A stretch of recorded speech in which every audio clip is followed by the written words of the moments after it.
จักโลนี่มาจักโลนี่จักโลนี่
จักโลนี่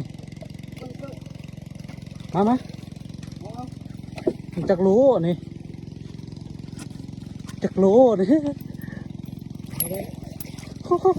จักโลนี่ไปจักโลนี่ฮะวะ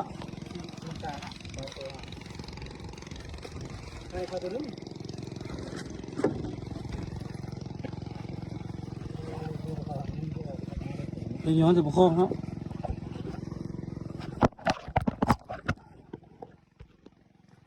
เด้อพูดก่อนพอจักโลนี่เจ้ากินสปินเนอร์เบสซองมากเลยนั่นคือซองแล้วขนาดไหนเดี๋ยวเท่าไร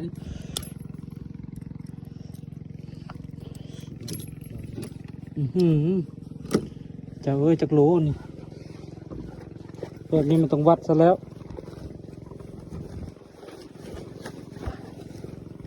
ต้องวัดสายตาประกอบกันซะแล้ว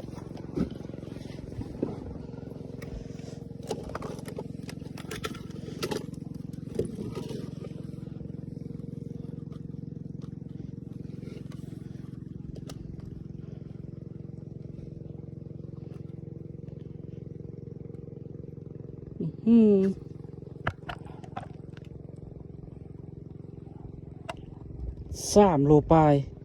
3 โลนึงขีดเกินคาราเบลอีพ่ออีแม่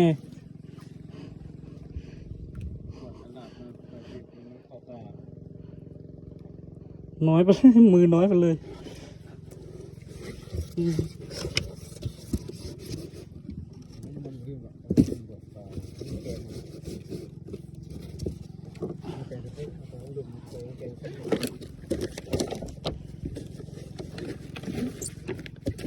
บดินนะ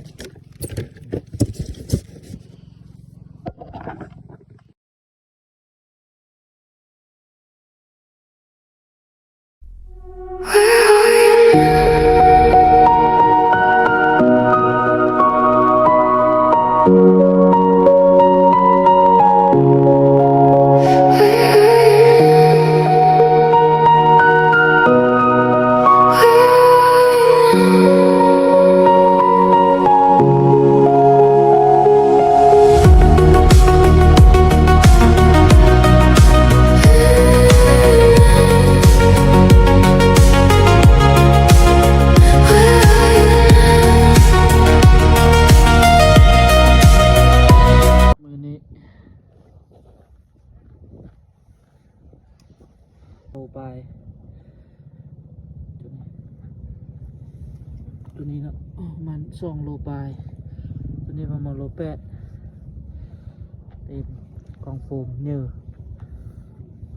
6 8 10 1 2 3 4 5 6 7 8 9 10 11 12 13 14 15 16 17 18 19 20 21 22 23 24 25 26 27 28 29 40 41ตัว41นี่เนาะใช้2 โล ให้ก่อน ตัวนี้ไซส์3 โลด้วยตัวเดียว3 โลตัวได้อยู่คือปันไดแล้วได้ไหม